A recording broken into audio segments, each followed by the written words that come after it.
And again, we've got Senator Mike Parry, who is the chairman, I think I said, of the Senate State Government Finance Committee. That's not what it's called. That's what I call it. It's called the Committee on State Government Innovation and Veterans. Okay. And sometime yesterday, he scheduled a hearing for this Friday, the 20th of July, at 9:30 a.m. in the Capitol. And I wonder, in addition to the things he's noticed, if this is something they're going to get into. Good morning, Senator. Do we have him? Well, hang on. We got phone issues here. Hang on. Can you hear us? I can't hear a thing. There we go. We can hear you now. Senator, can you hear us? I can hear you. Can you hear me? I can hear you now. Sounds like we're doing a TV commercial. Yeah, well, let's hope not. You know what? Yesterday, sometime during the day, it popped up on the state government legislative website that you had noticed a hearing, and you just have on the agenda update on... Meaning, when you say noticed a hearing... Of his committee. Meaning that he was noticing the public that the hearing was going to take place. That's where I got the information, that you're having a hearing this Friday, the 20th of July at 9:30 a.m. in room 123 of the Capitol. The agenda says update on 2012 constitutional amendment ballot questions. And then you've listed 3 people that you're calling in. What is it all about, Senator? Well, there were just some things that have come to my attention over the last few days that I just felt that the questions needed to be answered, and I just felt that we needed full transparency because, I know Secretary Ritchie and Attorney General Lori Swanson and Mr. Goldsmith, and I know they like transparency, and I know they would want me to proceed this way, so... I decided that I felt in the best interest of the citizens that it was necessary to hold a meeting on Friday. Now, you and others, because how many people are on your committee? How many senators? There's 13. And all of you are actively involved, as far as I know. I didn't go back and look after I saw this posted, in campaigning for your re-elections this fall. A lot of people are extremely busy. What was the reaction when they got notice that you were going to hold a hearing? Well, for the most part, everyone asked me what it was about. I gave them a little insight, and they said, well, with what you've told me, it's important that we discuss this with transparency in front of the public. And that's why the committee meeting to hold this. None of them is were this very a happy. meeting? Of course, it's campaign time, but right. We're still representatives, and we have to do what's right for the citizens. Is this a meeting or a hearing? Well, it's a committee meeting. It's a hearing. We're going to hear from the 3 that we've been asked to attend to answer some of the questions. Let's we got to make it clear. One of them is Secretary of State Mark Ritchie, correct? Correct. Another is the Attorney General Lori Swanson. That's correct. But you've also got noticed here Minnesota Campaign Finance and Public Disclosure Board, Gary Goldsmith. What's that all about? Well, there were just some questions about campaign finance as it pertains to the constitutional amendments, and so we felt that he would be the best one to answer those questions. Interesting. Can you get into detail as what the stuff that you have discovered in the last few days?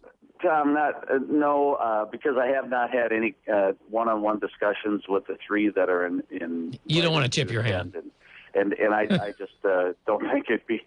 However, I can say that in light of what Fox 9 had the other night, I'm sure there will be questions. And I know Secretary Ritchie probably has a plan. If this would have ever happened, I'm sure he's thought that maybe someday something like this could happen, and I'm sure he'll probably talk to us a little bit about the plan and how he's going to handle this. Do you finally have a copy of Attorney General Lori Swanson's opinion letter on Ritchie's authority to change the wording of amendments? Yes, I do. Okay. Any comments about that? I would just as soon save that for Friday. Oh, you're trying to get a twofer here. I see. I'm just kidding. How's leadership on this? I understand you kind of took it upon yourself to do this. Good on you for independent action. But, gee, where are the leaders? Are they just vacationing on their estates or what?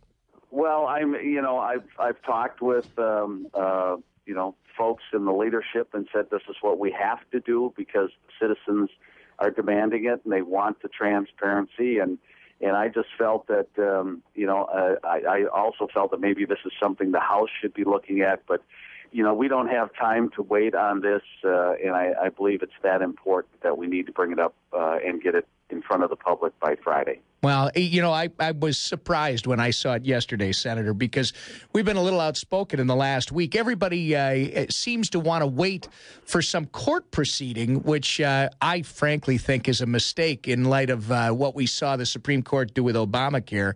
But more importantly, I mean, it is your responsibility, I believe, to get to the bottom of certain things, and this is one of them. Well, and you're right, Tom, and I think that behooves all our representatives to remember that even during an election year, we still have responsibilities to the citizens of the state of Minnesota, and we need to uphold those responsibilities. And hopefully we can get all through this Friday, and everything will be flushed out, and we'll be on the road again. But, but what do you expect to be?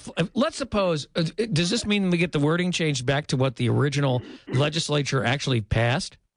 Well, now, I want to, you guys are really trying to get into this. Yes. What I want to tell you is that, at my particular hearing, it is not my intent to talk about the verbiage. That is not what has been brought to my attention that I believe is very important. So I'll leave it at that. And again, Friday we'll be able to. So we'll get maybe Monday we'll talk to you again. In other words, I realize there's a lot you can't say. I have another question, Senator, that won't get into the details of what you've got, but I'm interested to know what authority do you have? You've sent out these invitations. You've noticed your committee hearing or your meeting. Does Secretary of State Ritchie, Attorney General Swanson, and the Campaign Finance Board's executive director, are they compelled to appear on Friday, or can they ignore your notice? And then what do you do if they ignore it? Well, I'm sure they could ignore it, but these are upstanding elected officials that are representing citizens, and I believe that they will be at the committee hearing. I cannot. What if they don't show? Better check their photo ID. What if they don't show?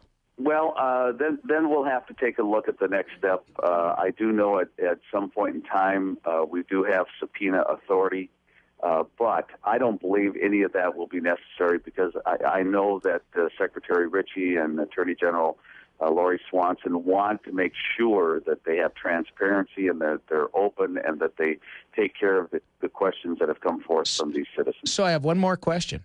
Yes. Have you advised, or is nonpartisan staff who's responsible for setting these meetings up, advised the Secretary of State and or the Attorney General that they are welcome to bring counsel with them on Friday?